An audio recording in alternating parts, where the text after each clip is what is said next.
Hello, everyone. Thanks for joining me today here back at Assembly Guide. We've got a really incredible episode today that I can't wait for you to hear. I'm so excited. It's our first interview episode, and I'm going to tell you a little bit about it before we jump on in. In episode 4, I talked about how the show must go on mentality creates unsustainable and unsafe conditions. Today, I want to dig into a specific example of that, how we treat swings. Recently, I spent 3 months on the negotiating team at the table with the Broadway League, fighting for better conditions for Broadway actors and stage managers with Actors Equity Association. And one of the most horrendous parts was having to fight so hard to try and strengthen the very little protection and recognition that swings do have, despite their being absolutely essential to keeping shows running, and because of the incredible work that they do, and just how much our employers devalue swings and that work. So today, I'm talking with Maria Briggs and Joanna Carpenter. I'm smiling so big right now. They are 2 friends of mine from the negotiating team, both of whom have experience as swings and have experience about what that role looks like, why it's undervalued, and what needs to change. Maria is a veteran of 9 Broadway shows and was labeled top Broadway commodity by Playbill. And she is a top Broadway commodity. She is incredible. She inspires me so much. You can currently find her teaching masterclasses and singing backup for Hugh Jackman. She's a superstar. And Joanna is an actor seen on Broadway, off-Broadway, and television. She is founder and co-facilitator of Swing Nation, a mentorship program providing resources and guidance to first-time swings across Broadway, off-Broadway, and national tours.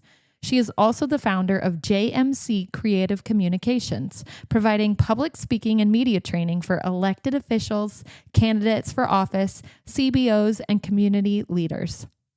Y'all, when we were at the negotiating table and I heard for the first time from Joanna that she not only is incredible, a swing, an incredible advocate and speaker and organizer, she was a political organizer. Like, she's inspiring. Both of them are incredible. They blow my mind in the work that they do in this community to advocate not only for swings, but for everyone, for it to be much more humane, more sustainable, just better all around. They are phenomenal. These 2 women are brilliant and incredibly powerful, and I can't wait for you to hear this conversation. All right, let's get into it.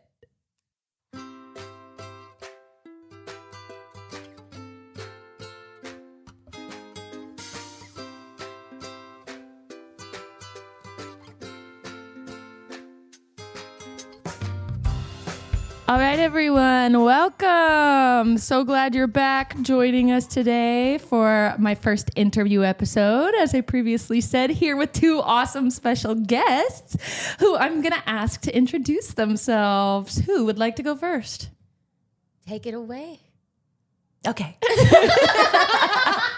We're just staring at each other. Hi, I'm Joanna Carpenter. I am an actor and many other things, and obsessed with Alicia Newcomb. Oh my God, you're so kind. I'm obsessed with you. That's why I'm thrilled you're here. What are you doing right now? What am I doing right now? Performance-wise, I am currently at Radio City Music Hall doing the Radio City Christmas Spectacular for my 2nd season. Yeah. Oh, it's so nice to be able to breathe while I do this show.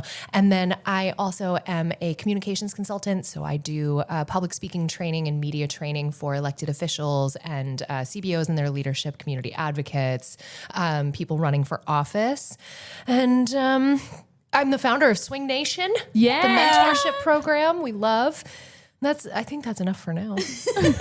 That's your great. turn. Literally all the hats.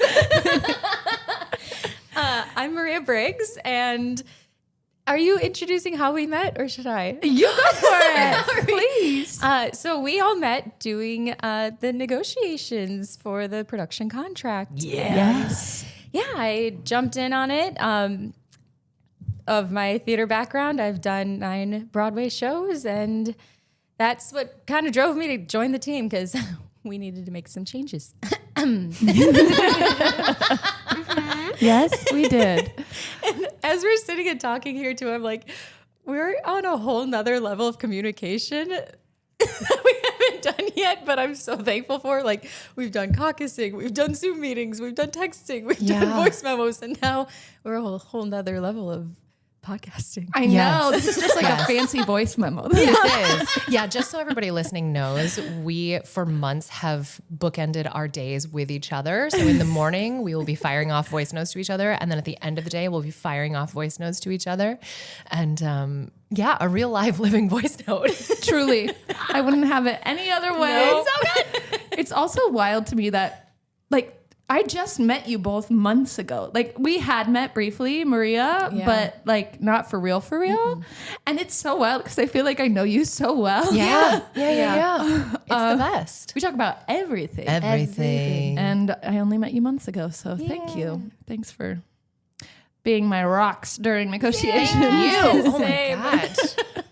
And thanks for being with us today. Thanks for having us. I couldn't be talking to two better people about this conversation. We are talking all things swings. Yeah. So, Assembly Guide, the goal of this podcast is to hopefully just normalize conversation about creating more humane theatrical spaces. And one of the things that needs to change, I feel, in this industry is how swings are treated. And No, I think everything's fine. I think we're good where we are. There's going to be a lot of laughter this episode. And sarcasm. Yes, and the both of you have such understanding of what swings do, how swings are not currently protected and taken care of the way they should be, and resourced, one of my favorite Joanna words, and resourced the way they should be to do their job safely and well and sustainably, even though they do them well and sustainably, even without being resourced the way they should be. And so before we kind of dive into what swings are, can both of you speak to your experience in, you mentioned Swing Nation briefly, but can you maybe elaborate a little bit on what that is, or your relationship to swinging and your understanding of it, because you both have done it. Yeah. I'll get mine out of the way since Maria is the icon at this table. Oh, God. The theater legend at this We're table. all icons here. So I made my Broadway debut as a vacation swing in Sweeney Todd in 2023. And it was lovely because after a couple months, they made me full-time, which was incredible. I had never swung before. I had never covered before. I had only ever been a principal or ensemble. And coming in with no baseline fundamental understanding of how to be a good swing, it was very nerve-wracking going in. I luckily fell into a company of swings, Swingy Todd, who were so loving and so generous with information and with systems development and with time and with care. Like, that was an extraordinary group of people that I got to get scooped up into. And then I left Sweeney Todd at the end of 2023, and I went over to MCC Theater off Broadway to swing and dance captain for The Connector, Jason Robert Brown's new show, which was a beast in its own way. A lot of it was culturally, but also a lot of it logistically. And then I ended up going back to Sweeney after Connector closed. Those two experiences contributed to both my attempts to kind of change the internal systems, both at the Lunt and also at MCC, in order to resource the humans better and see how that could happen. But it was also where the idea for Swing Nation was born. And Swing Nation, it's very simple. We are a mentorship program. We have an incredible roster of mentors, and we pair first-time swings on Broadway, off-Broadway, and both union and non-union national tours with experienced mentors based on their particular needs and their requests and their identities, right?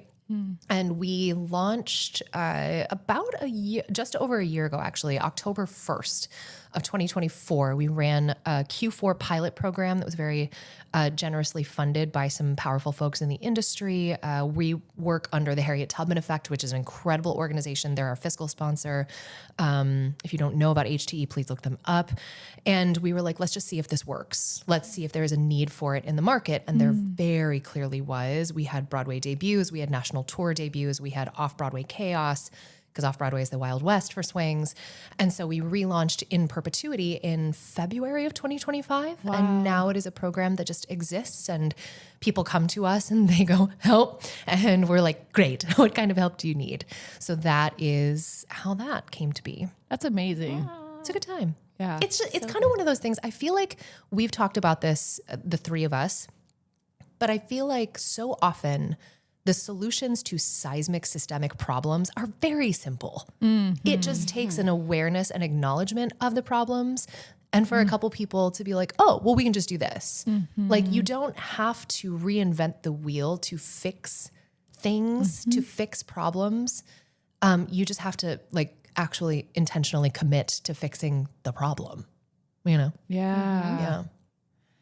Yeah, I feel like that's how so many things change. It's like you have to be willing to listen to the people who are doing the thing and telling you the issues that they need help resolving, or getting the resources they need to have that issue addressed. Yeah.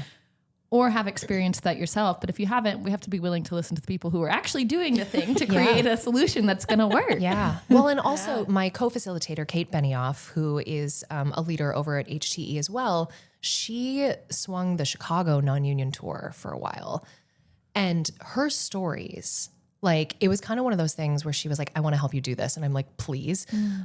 Because a lot of people, when we first started, were like, you should only work on equity shows. And to be completely honest, that was actually my initial impression. I was really focused on the big needs for Broadway and Off-Broadway and tours.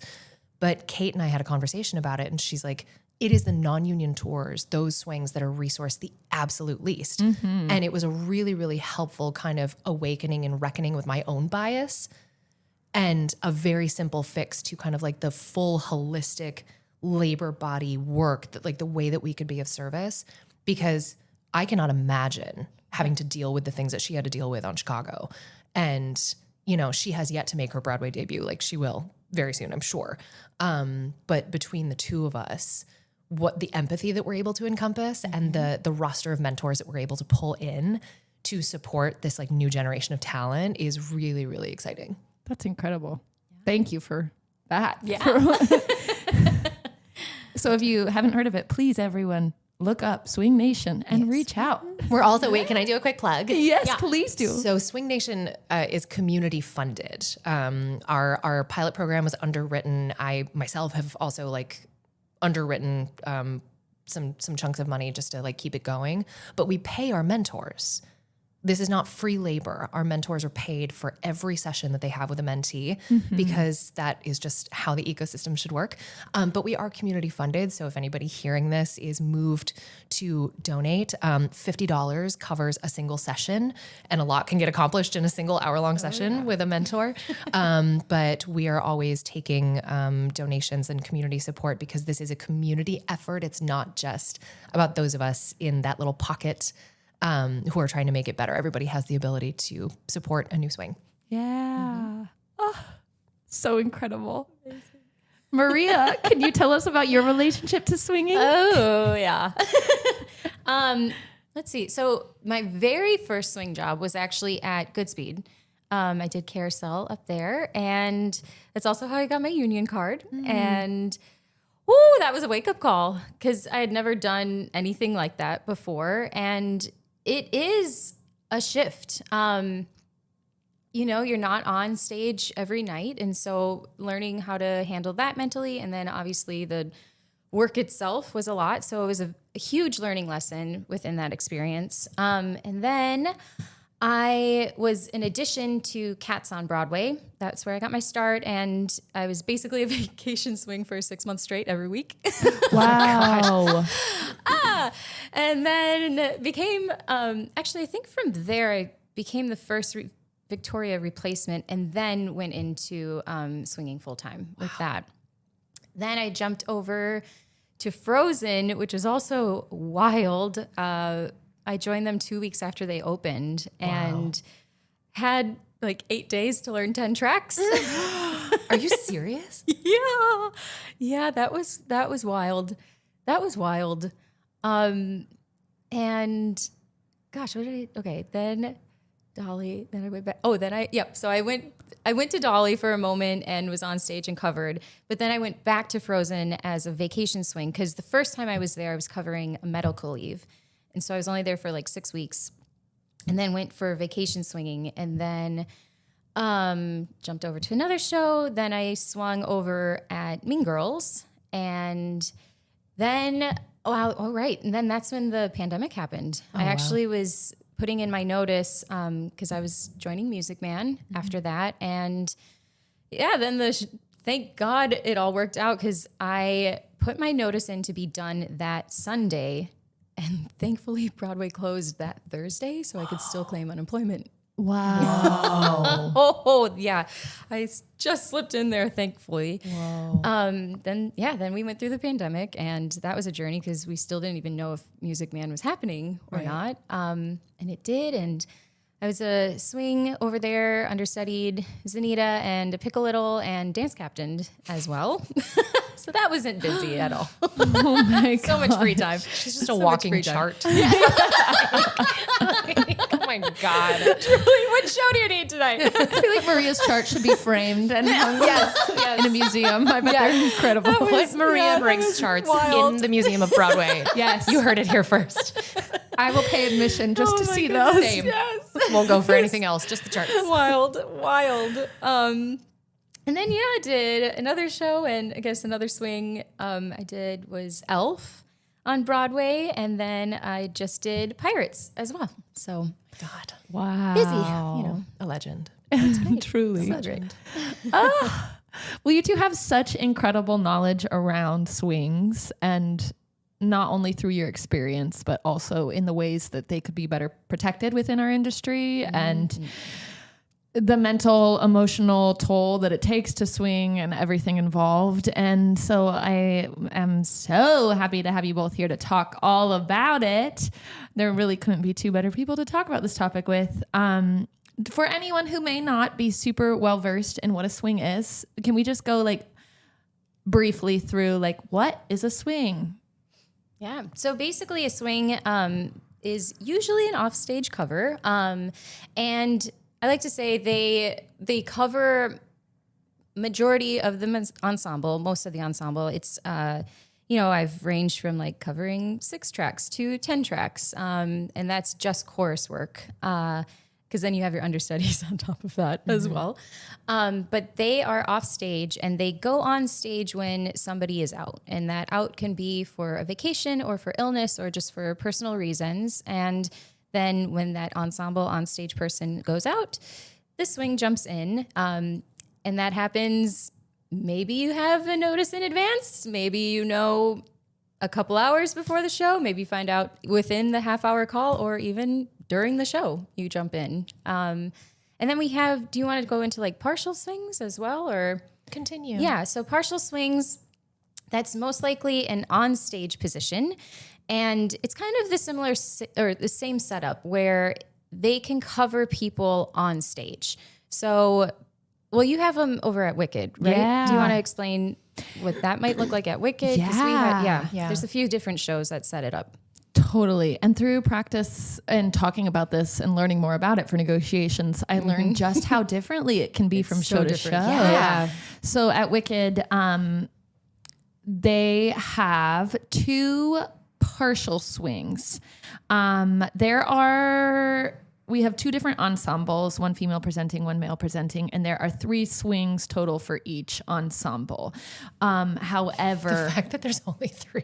I know. Oh my God. Not enough. Busy. We'll get to our that. vacation swings are incredible. All our swings are incredible, but they are in our building all the time and should be full swings, in my opinion.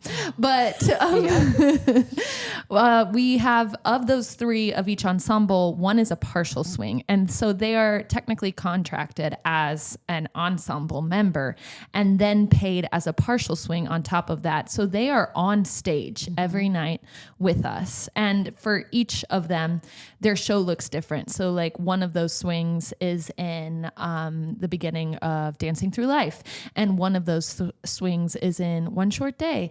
And they look different from person to person, but they are both in the show every night, so that if someone goes out mid-show, they are then paid per number to swing basically everyone in that number, because with the partial swing pay, there's no number of how much that covers. It can be, you can swing one, you can swing Everyone. 10 of them. Yeah.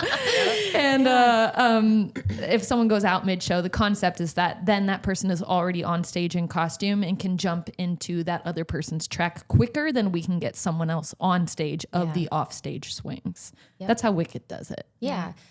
Music Man, we had something similar as well. We only had one partial swing, and they were mostly our child swing.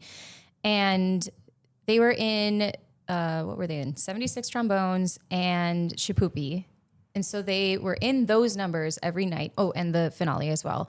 But then they would swing into other parts of those numbers if needed, and or jump into, like, say, the library or, you know, the footbridge ballet or something. They would jump into other sections if needed. And then, so with Cats, when I took over as Victoria, I was also a partial swing on that as well, because so we had hired a Victoria replacement, but there was like a big chunk of time before they could come in, which is why I stepped into that part. But then we actually kept me on a partial swing contract since I knew many tracks. And if we were short on coverage, I could then step out of the Victoria track into another one if we needed more coverage in that direction. Did that ever happen? No. Wow. Thankfully. Wow. Yeah. Part of it because I got injured. Oh, so cool. They unfortunately had to cover a lot of that time too without me. So yeah, that was wild time. wow.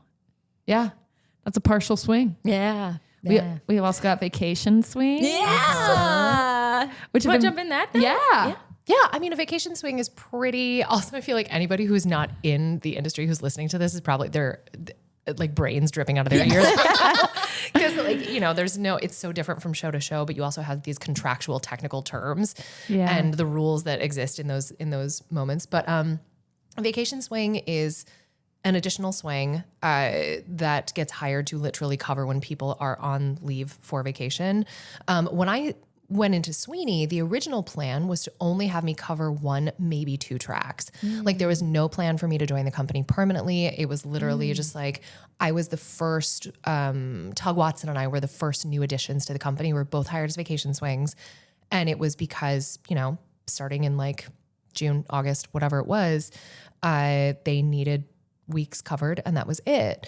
And then I think it was a combination of my absolute determination to stay in that building, but also the fact that they needed the coverage, where I was like, I can learn all the tracks. Like, I will literally cover all of them. And they were like, okay. And we did that. But vacation swings aren't always required to learn all of the tracks.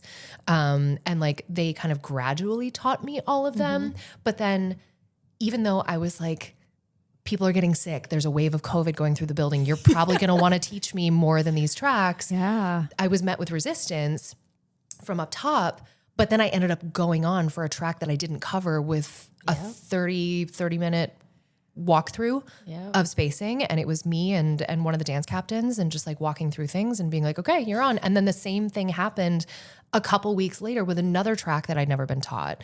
So with vacation swings, it's interesting because at face value, you're like, oh, this is a very simple, obvious, compartmentalized way of working. When in actuality, how it's really seen is like, oh, look, a body. we can put it on, right? Yeah. When going back to the conversation of resourcing, vacation swings are not resourced the way they need to until they're forced to be resourced. And by then, you've likely already gone on for a track that you were not told to learn or cover.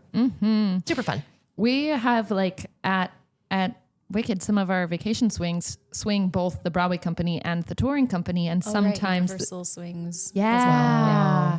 And sometimes they're also hired on short-term actor contracts where you're just there. I'm not going to elaborate more than that now, but a certain number of days and shows, and basically doesn't require the show to hire them for the full week. But they'll have 10 tracks they can technically know in one show, and then 10 tracks they can technically know in another show. So I know like one of our Universal swings knows like 16 tracks or something wild like that. And vacation swings, as of now, you're not paid outside of when you're contracted in the building. No. So it's your responsibility. I say that lightly. Your unpaid responsibility, which is wild because it's your job for the show to maintain your understanding of all of those tracks in your brain at all times. Yeah. And you're talking about resources again. You sometimes don't even get access to like an archival video, or you don't even get to come in to, because, you know, shows like morph and change slightly or drift, and you're usually not in the building to keep up with that either. Yeah. Which is really Or scary. they'll discourage you from coming in the building because like I've been told that like it's, you know, insurance liability. If you're not on contract and you're in the building and you accidentally fall down the stairs, you know, like it's a liability. But at the same time, it's like, you know, everybody knows that a swing has to be ready to jump in at a moment's notice. Those full-time swings are in the building. Right. Whereas a vacation swing needs to be ready to jump in at a moment's notice without the access of being in the building. Yeah. So they're starting 10 feet behind the starting line already. Oh, yeah. But expected to just be constantly on call. And you're like, okay, sounds good. These Universal swings are superheroes. Like just incredible what these people are doing. Truly. This feels like it's really like naturally segueing. Is that a verb? Can I say that? Into It's your podcast. You can say whatever you want. True. Thank you. Into the ways that swings of all kinds aren't necessarily resourced the way that they need to be. And during negotiations, we obviously talked a lot about swings. I shouldn't say obviously. That's not necessarily obvious because I don't feel it was necessary. They weren't in the room, right? In past. Right. And this time, obviously, we had some, not you two alone. I've also swung, not on production contract. We had more incredible swings in the room with us. Yeah. And in my opinion, for the first time, fighting very strongly on behalf of swings. And you two did an extensive amount of work to prepare for that by creating a survey that you sent out across the industry, which was totally volunteer. And just because you both are deeply invested in bettering protections for swings. So luckily, because of your work and because of the team that was assembled by our amazing tri-chairs and everyone on that team's level investment and understanding that people need to be better resourced, particularly the people who are among the least resourced, we were able to go in fighting for that. And it was tough. So can we talk about whatever in the realm of that? Like what are some ways that the industry fails swings or the system fails swings, and like any personal experiences that you have to share, or just ways that like, even though swings are essential and the only way shows go on in many cases, as well as understudies and standbys, that they're treated as backup, unfortunately, and not valued in the way they should be, which is not okay. That was like 17 questions in one. I would say initially we should have more coverage from the beginning for most shows, a good majority of shows, because I believe it's correct that a show is required to have two. Yep. That's correct. On production, at least. Yes. And that is if you're splitting it up by gender, which a lot of shows are still doing. It's not two for each. It is just two total. Two total. So I think we could have better coverage from the beginning. I think what I had mentioned before too is your rehearsal process. Some swings don't get access to video, and that's meaning we can't take videos in the room. You might not be able to take, or you might not have access to an archival video, and from which to learn the show. Practice, because you're not up on your feet in rehearsal getting to do it. And you're not up on your feet with just as many bodies as there would be around you. Right. You've maybe got one. Yeah. Well, you're barely up on your feet. Right. True. Even a lot of it is you're learning from hopefully a seat if they provide one, and not asking for a literal chair. a literal chair. Just asking for a chair. And a table would be nice, but sometimes you might get a music stand. In this economy, a table? We Can't couldn't have possibly. that. There's no room for that. No. or budget. I don't know. So that's another layer of things that could be helpful. Yes. Another thing I was remembering is just having costumes to begin with, because usually when a swing goes on, it is most likely going to be a last minute throw on, here we go. And your day is super stressful with that, if there's enough notice even.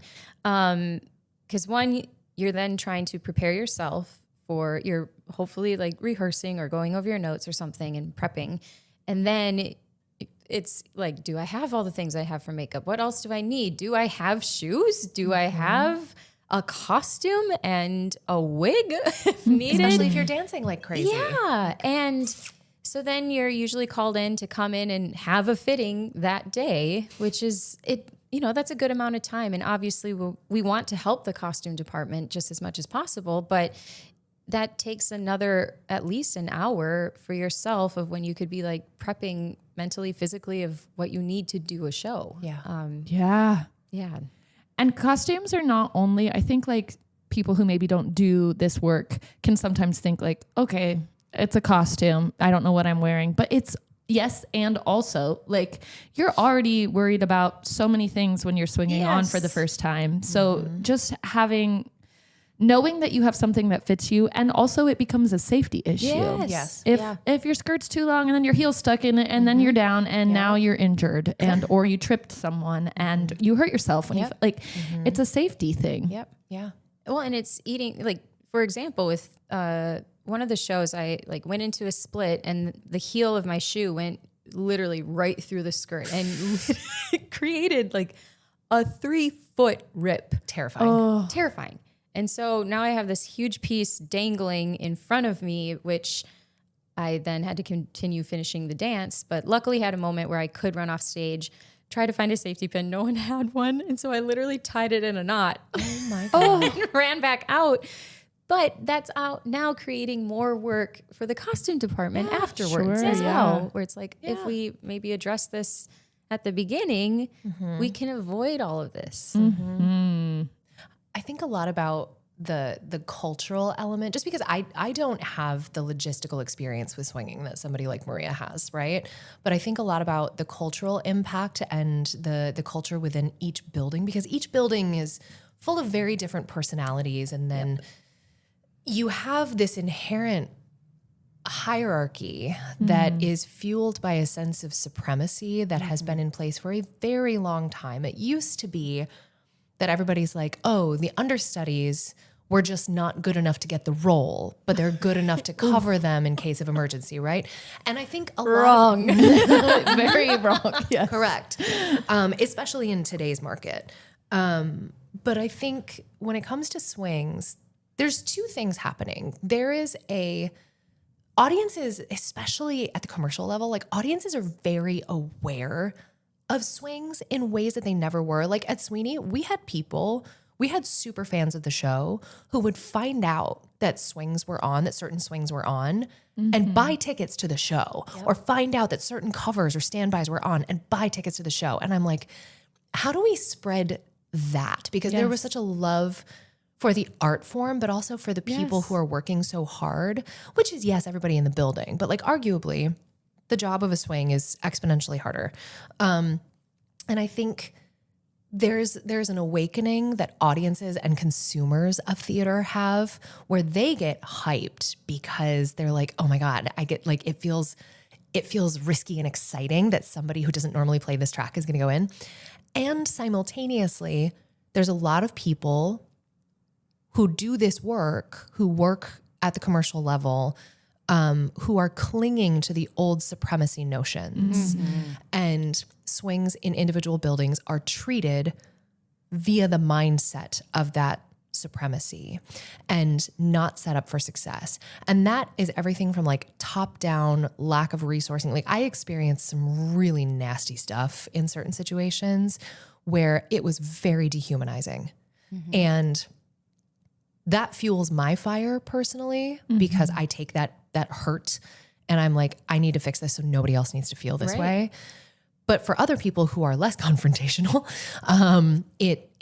that pain, you carry that with you while you're trying to do a job, right? Yeah. And it becomes kind of like this like metastasized thing. And it's everything from that kind of trickle down from the top all the way to like people being shitty to you on stage Yeah. because they feel like they can get away with it because the swings historically will not stand up for themselves because they're just trying to do their job, you know? And so culturally, there is a lack of humanization for swings, not by everybody, but there still is this widespread lack of humanization, which then turns into the gerbil wheel of survival in a job that like we should all just like respect each other's job categories. Yes. You know what I mean? Just like honor that like we all want the same thing. We're all trying to show up and do the show and tell the story. And so like if I'm on and you normally have this cute little moment with so-and-so, but I'm on for so-and-so, I don't care about your cute little moment. I care about hitting my mark and singing my notes. You are not allowed to bully me because you want to have your cute little moment with so-and-so. Be a professional. Yeah. So culturally, in addition to the logistics, there's still so much more growth that needs to happen within the industry because audiences are catching on. Audiences are catching on to how rad swings are. Yeah. And I need people within the industry to also do that catching on and treat their counterparts with respect. Yeah, because in the end, it takes everyone to do this job. My God. And I don't love the phrase "shove with love." No. I don't think you should ever shove anyone. Don't shove me. I'll kill you. Don't shove me. And so I actually used this with my dispatch that had gone out during the negotiations, where it's like, let's support with love. You know, like I am going to, you know, put trust into somebody who is on stage every single night and is doing something, but you know, I need that same trust that I have done my homework as well. I am watching the show. I am seeing things. But if I need to be moved 2 inches to the right, great. Let's, you know, but do it kindly. Yes. I had that experience the night of my debut. Yeah. The night of my debut. Sweeney, we had all these like clumps of people, right? And it was just like, find your window, which is so funny because at Radio City, I'm just like numbers and steps and dots and all the things. I love the precision. But there was one part that I was in the wrong space. And sweet, sweet Galeana Castillo, who is just an incredible human being, I was in her spot. And she very gently, lovingly had just like 2 fingies on my waist and gently moved me to the left. Yeah.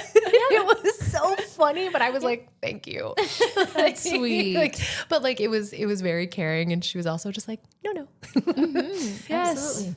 Because also I have always wanted to swing. Like I have so much respect for swings. So many people in my life are swings. My sister's a swing. My best friend's a swing. Like Your sister's incredible. I think so too, but I'm biased.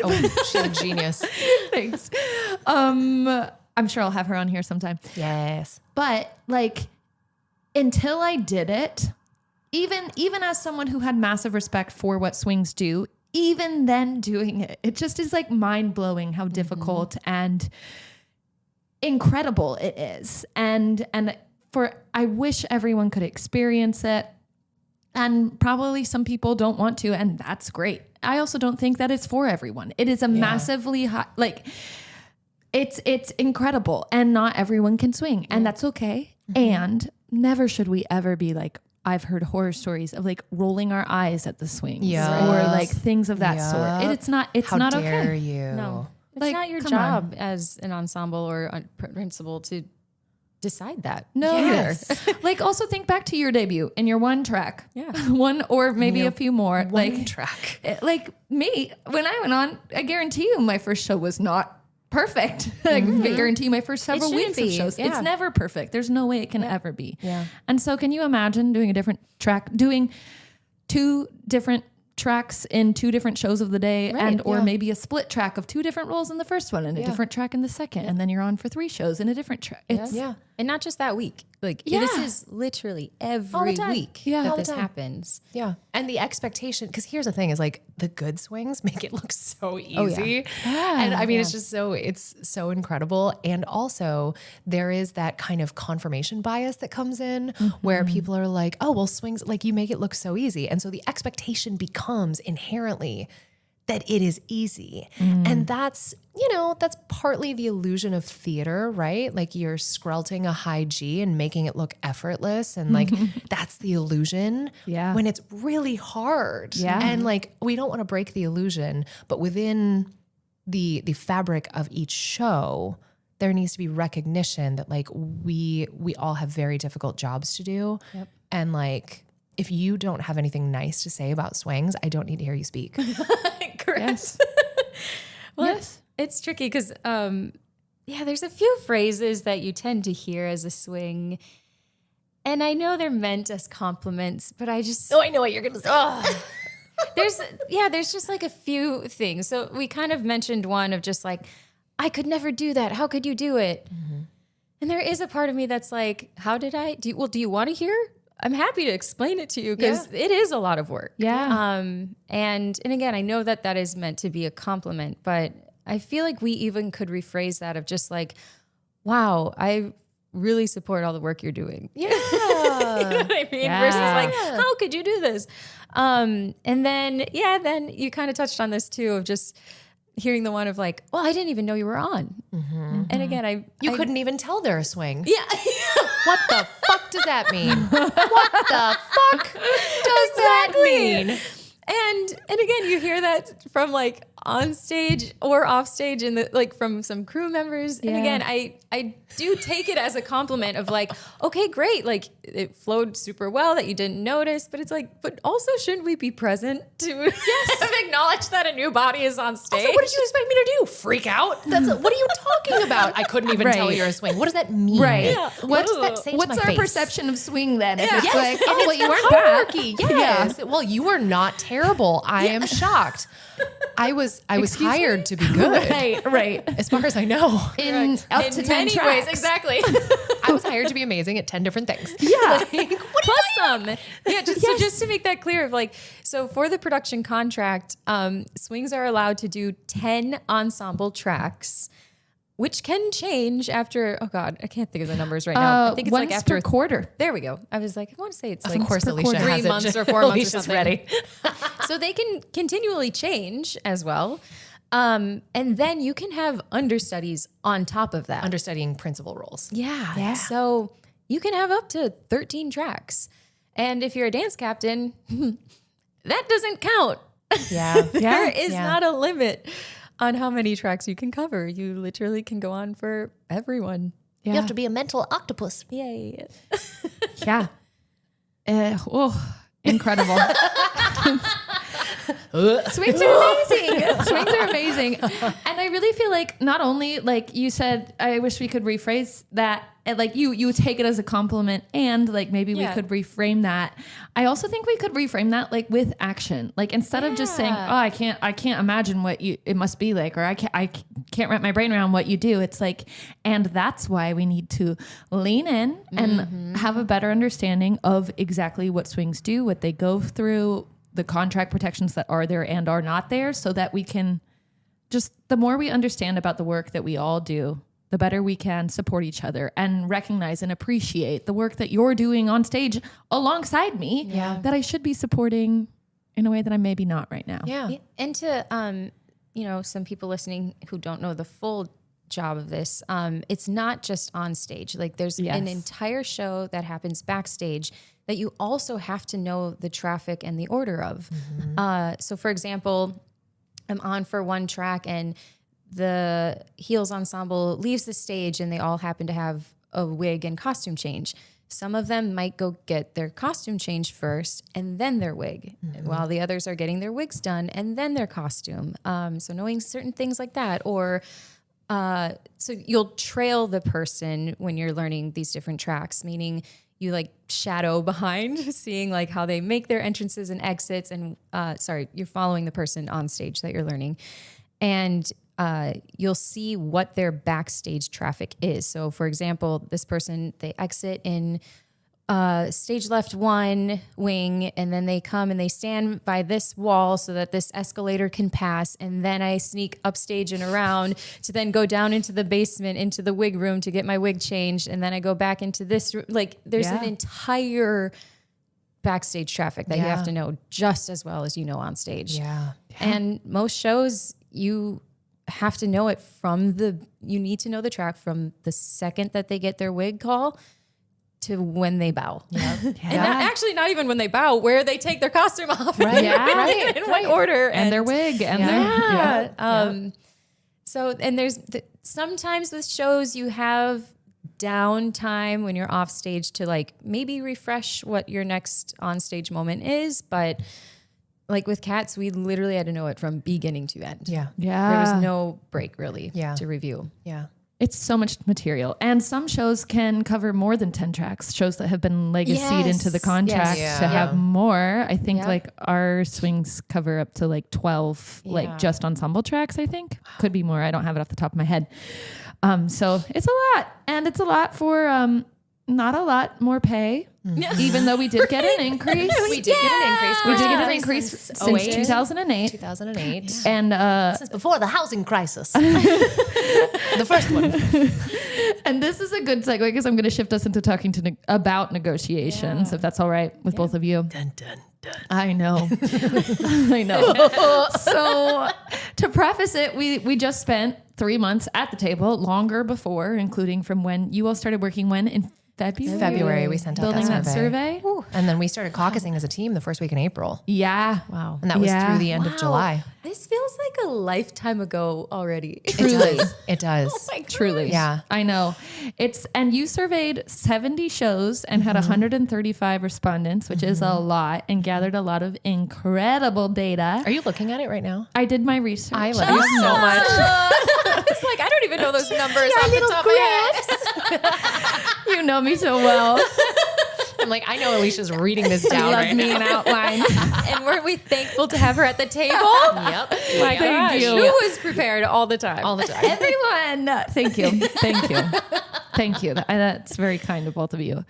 But it was hard. I want to talk about what it was like trying to advocate for swing specifically.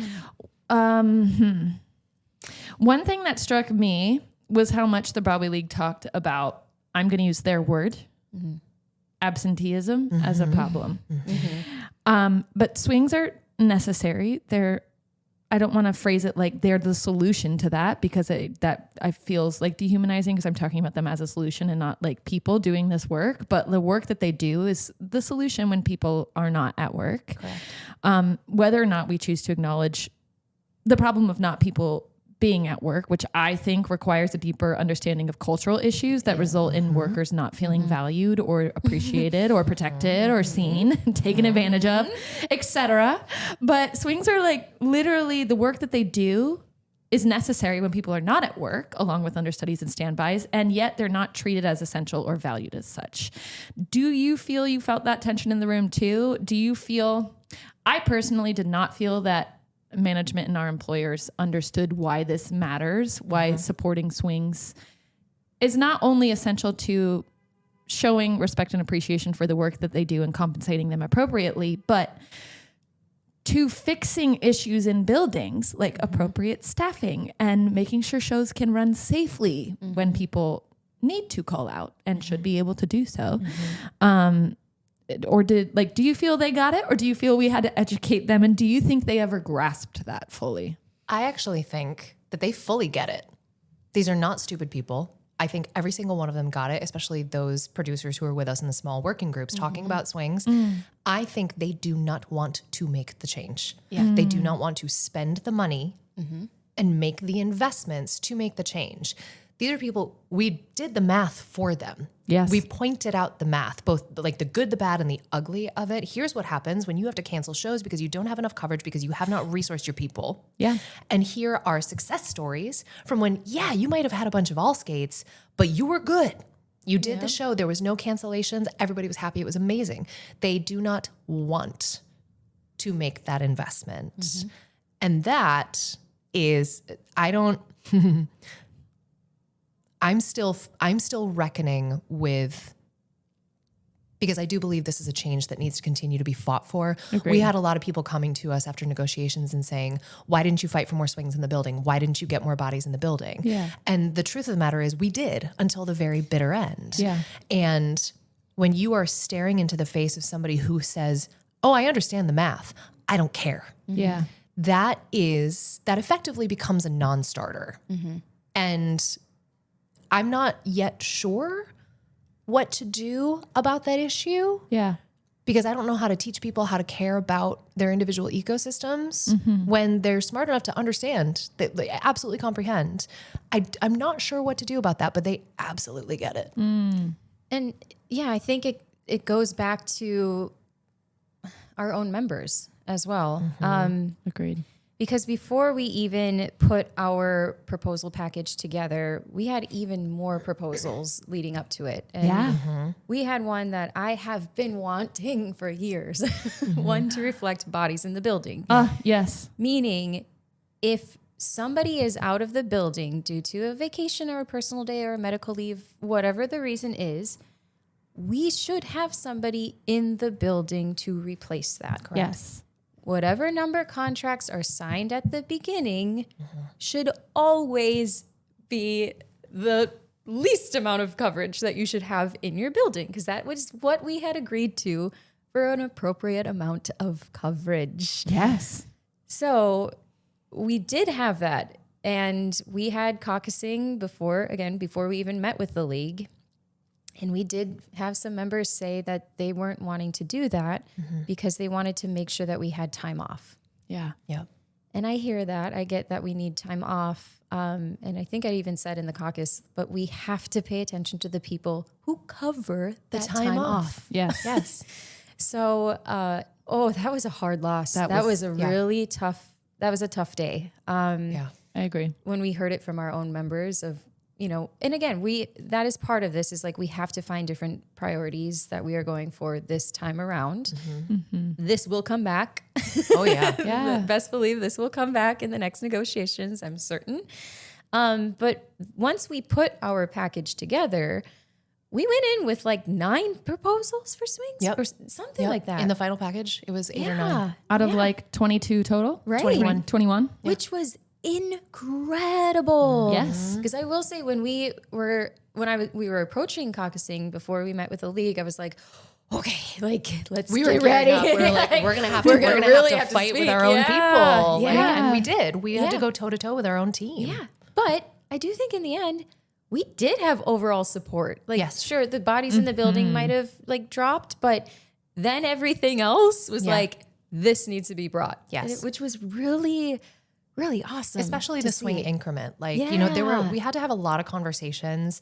And I think the 3 of us had these conversations a lot, but we also had group-wide conversations of like, if you have to prioritize, and I was asking this pretty early on, and excuse me, and it was just like, we know we're not going to get everything because that's not the nature of negotiations.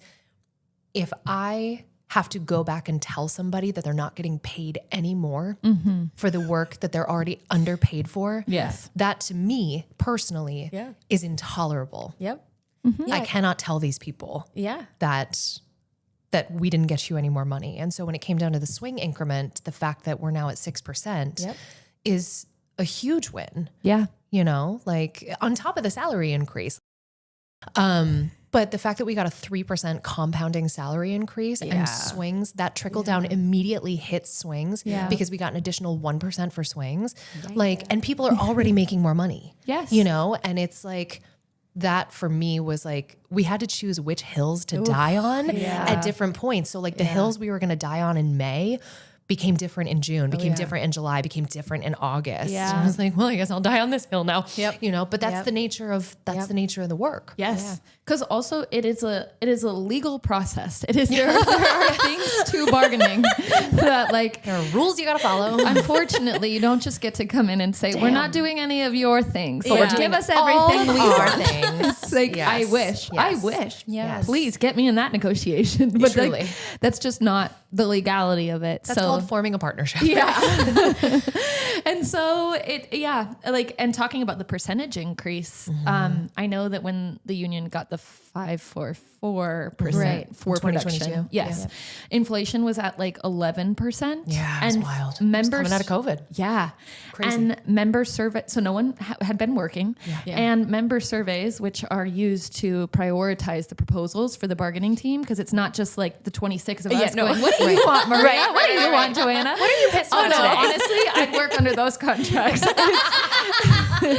It's like us, we have to represent the members. Yes. And members in that cycle prioritized salary raises as the number one priority. Yes. They were not even anywhere near the top of the member responses this time. For this cycle. Yeah, for this cycle. So to still get 3% on top of getting incremental change in the areas that we got it, I feel proud of. So proud. 100%. And no one at this table is going, and that's the end. Yeah. Oh my God. God, no. That's where the progress stops. I think 3 is enough. I think swings should only, no.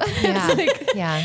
Well, and I think the other reason why we prioritized the swing bump increment is because we wanted to really make sure we addressed the split tracks and the swing bump increment. And we weren't leaving without getting something changed in both of those categories. Yes. But Which is also historic. Yeah. There's never been a negotiations team that has doubled down like this. Or that we got a few changes for swings is huge. Yeah. But it's split tracks can be difficult. But jumping from track to track to track is just as difficult as well, which is why we wanted to make sure that the swing increment happened. Yeah. Because the job is so hard. Yeah. Right. And the thing is too, and maybe this is just kind of my whatever kind of vibe about things. I know what the work is that's cut out for me.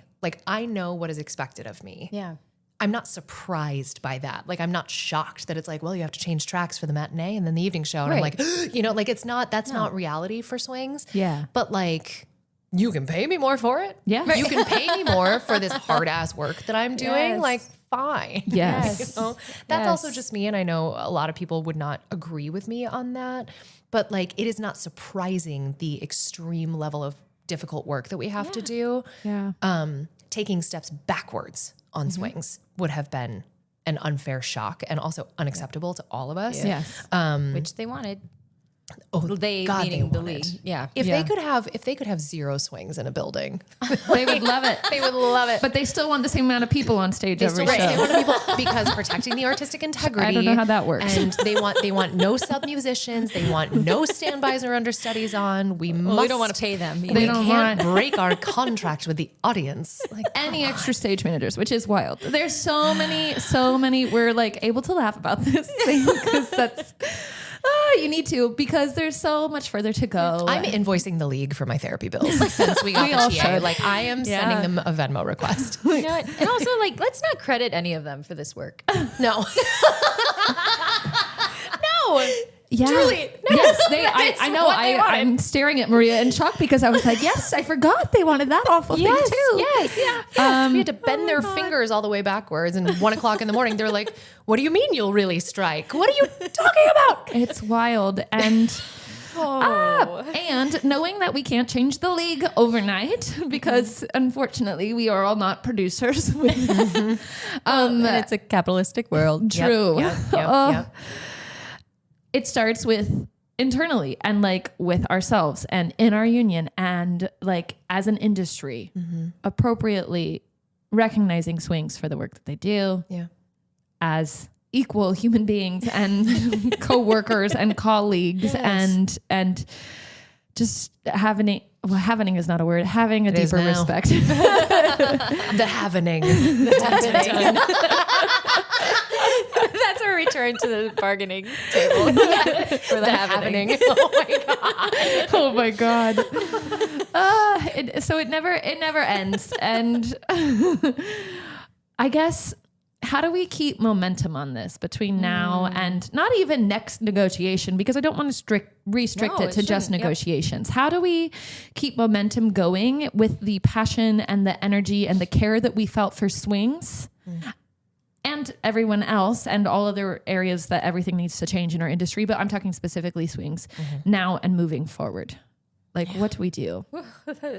That's a good question. There's a few things. One, now that we have some of this stuff in our rule book, make sure you call your business reps if anything comes into question. And that's on everything in your building.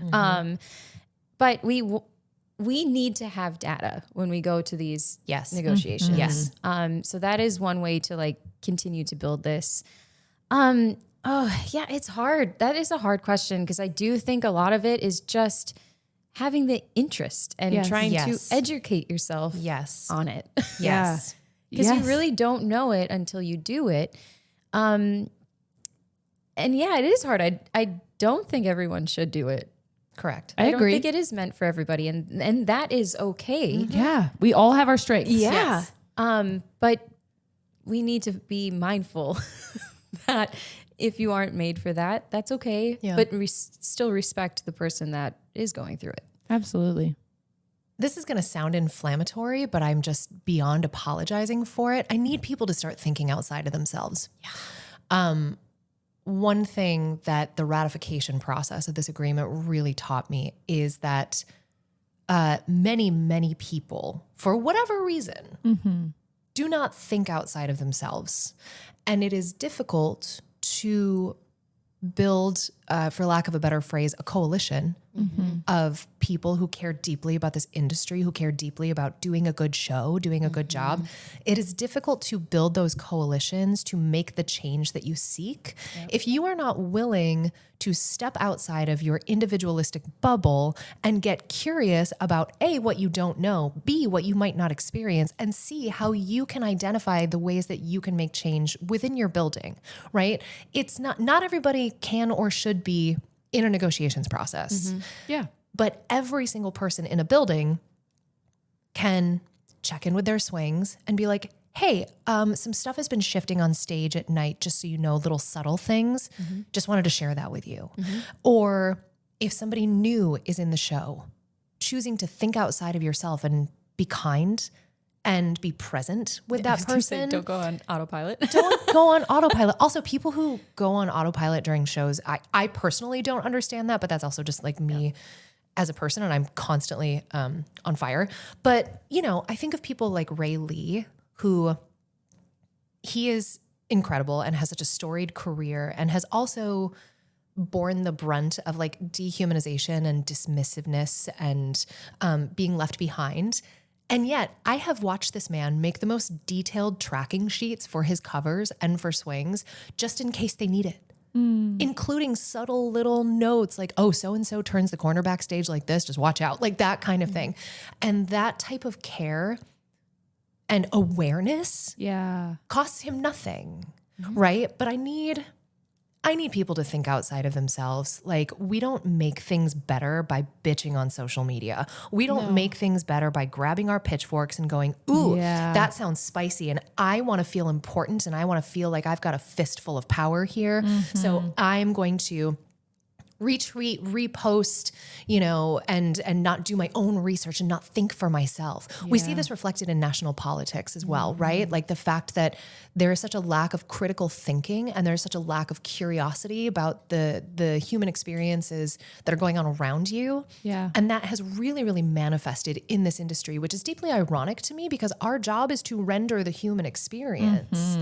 And yet we all want change. I think you can talk to every single person working on Broadway right now, a swing or otherwise, and they can name at least one thing that like they wish were better. Yeah.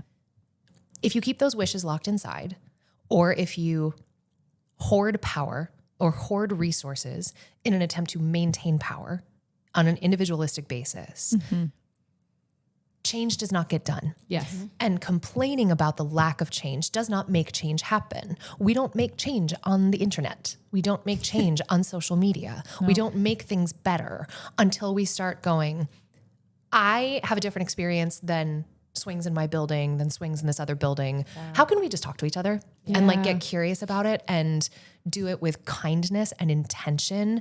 And, I hear a lot of people go, I'm tired. I'm just trying to do my show. 8 shows a week is a lot. Yes. And too bad. Yeah. Too fucking bad. We're all tired. The world is very hard. We have the privilege of doing what we love for a living. It is your job to look outside of yourself. It is your job to check in with the space that you occupy and go, what am I capable of doing to make this corner just a little bit better? And I need people to do that. Yeah. And one thing that kind of is popping into mind with that is the rehearsal process when a show is up and running. Because swings and understudies are called to rehearsal most of the time.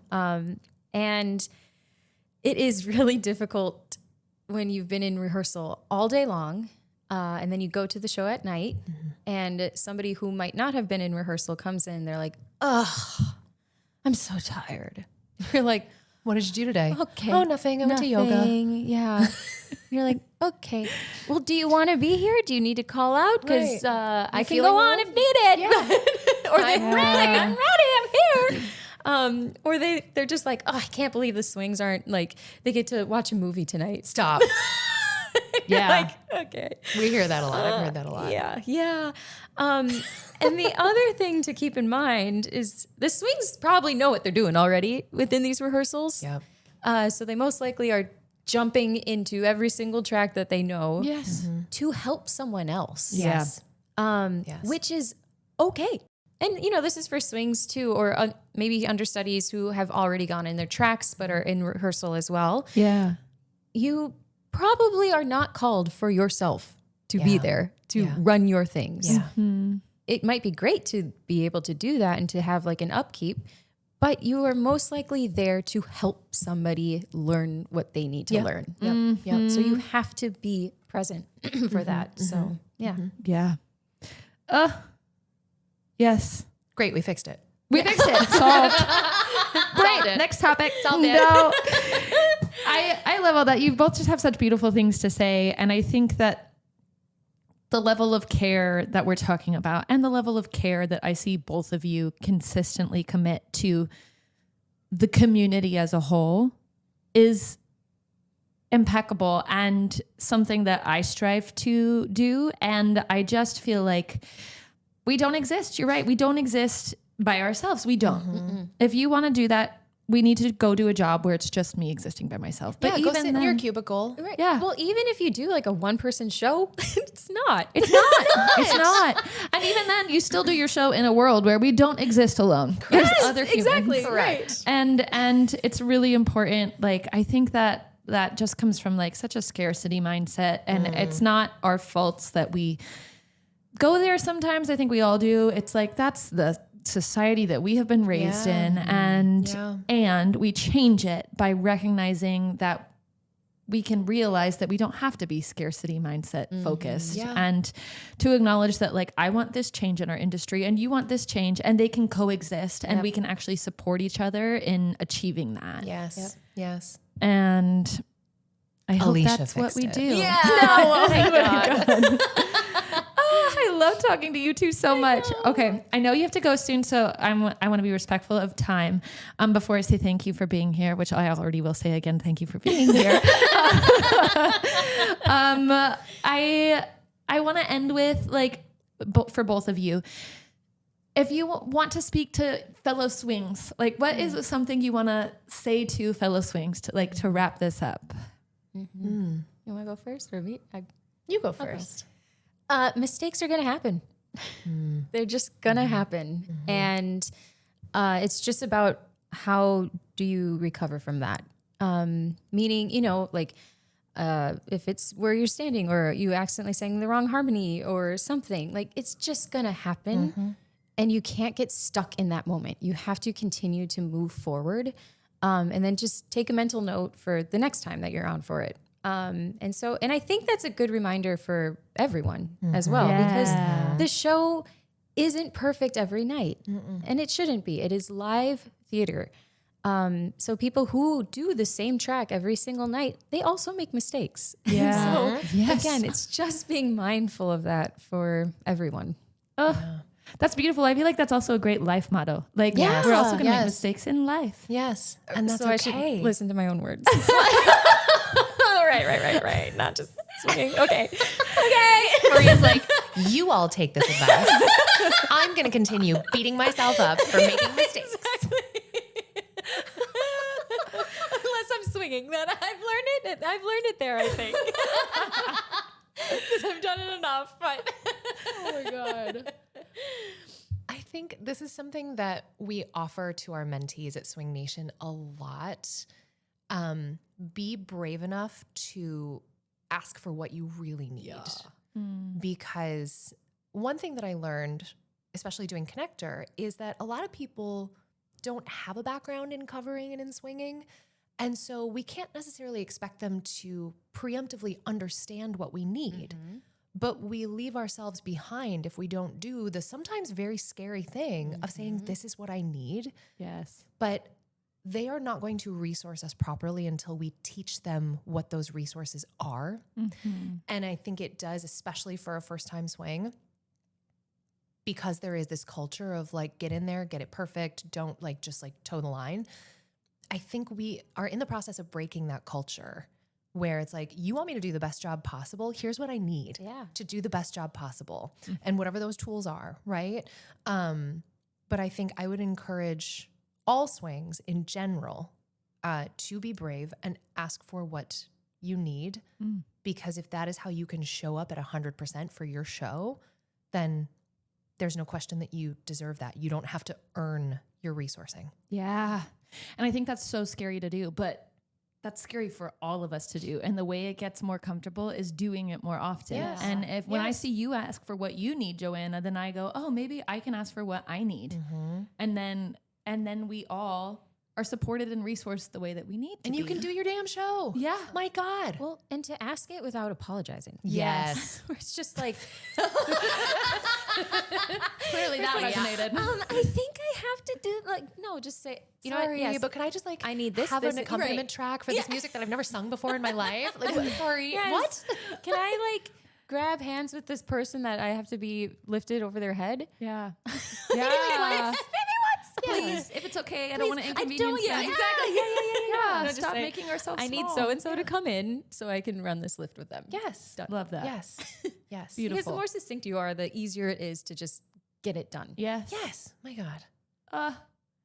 Oh my God. I could talk to you two all day long, and I probably will voice memo you later. Yes.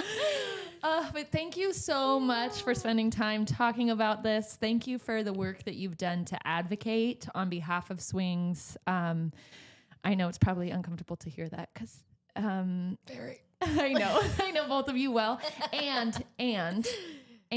the work that you have done has had impact and will only continue to have impact. And I'm very thankful and very much admire both of you and all of your work. So thank you for your time and your insight. Thank you. Love you. Love you both. Love you. Surprise, we're back. I just wanted to ask and forgot. If people want to reach out to you, is that something you are okay with? And if so, what is the best way for people to connect with you? And if it's not personally and it's through Swing Nation, that's also okay too. Just want to throw that out there. Yeah. I mean, for me, I love connecting with people. I'm on Instagram at the Joanna C.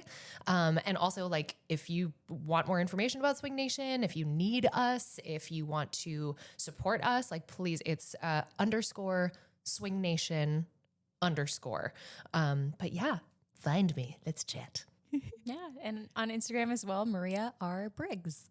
What's the R for? Rose. Yours. Oh, I didn't know my that. middle God, it's so name. pretty. That's my sister's middle name. My grandmother's name was Rosalind. Oh my God. And my parents, they were like, I'm trying to think of the prettiest name we could come up with. It's really pretty. I think they did a great It's job. really pretty. If it's you. Yeah. That's really nice. Alicia, what's your middle name? Take a guess. Marie. Yes. Really? Correct. What's everyone's first guess? Michael. Michael. I didn't know that. Yeah. That's beautiful too. Yeah, it's very fun. Very Great. fun. Now All right, you know great, how we to fixed reach it. us and our middle names. Yeah. Our legal name. Okay, goodbye for real. Thanks again for being here. All right, it's just Alicia now. Wow, there is so much there in that conversation. Thank you so much, Maria and Joanna. I'm super thankful to the two of you for sharing your time and your thoughts and your insight about all things swings and what we can do to better ensure swings are protected and respected for the work that they're doing in our industry. I'm going to take a quick 2 minutes here to wrap up before we do the little tag. I want to talk about data. You heard Maria talk about the importance of data. What you can do is report things to your business reps. And if you're working an Actors Equity Association contract, you have a business rep, regardless of the contract you're working. So if you want to find who that is, go to the member portal, click on menu on the upper right-hand corner, then click either for actors or for stage managers and click My Contract Work. You will see your business rep. This is the person you should be talking to. You should be reporting things that shouldn't be happening on your contract, reporting things swing related, reporting not only things that are going wrong, but things that are just happening in general so that our union can better track things so that we have data to fight the fights we need to fight. And then let's all just not shove with love, but support with love. Let's spend a little bit more time learning about what your fellow coworkers and friends swings are going through and everything that they do day in and day out to make our shows happen. Check out Swing Nation, and if you're inspired to give, contribute to support their ongoing work, their amazing work to help set swings up for success across our industry and to be better supported. And let's just treat each other with respect and admiration for the work that we are all doing. And one last note, if you employ or manage companies with swings, listen to them when they say what they need. And also, please pay a little bit more attention to the details of the work that they are doing so that they can begin to be respected and compensated appropriately for their work. Thank you, Swings. You're incredible. And lastly, I want to say thank you once more to these two amazing women for sitting down to talk with me about their experience as swings and for being such incredible advocates for swings all across our industry. Thank you, Maria Briggs. Thank you, Joanna Carpenter. You can connect with Maria at Maria R. Briggs and Joanna at The Joanna C. And don't forget to check out Swing Nation at _Swing Nation _. This is all on Instagram. And show them some love and support. Thank you, thank you, thank you. You both inspire me every day. You can check out Assembly Guide on Instagram, follow or subscribe for upcoming episodes, and reach out to me directly at assemblyguidepodcast@gmail.com. Let me know what you want to talk about. I'm looking forward to talking to more incredible people who are doing awesome work in our industry to make it better, more sustainable, and more humane. Thanks for joining me on this journey towards change. Hope you have a great rest of your day. Bye.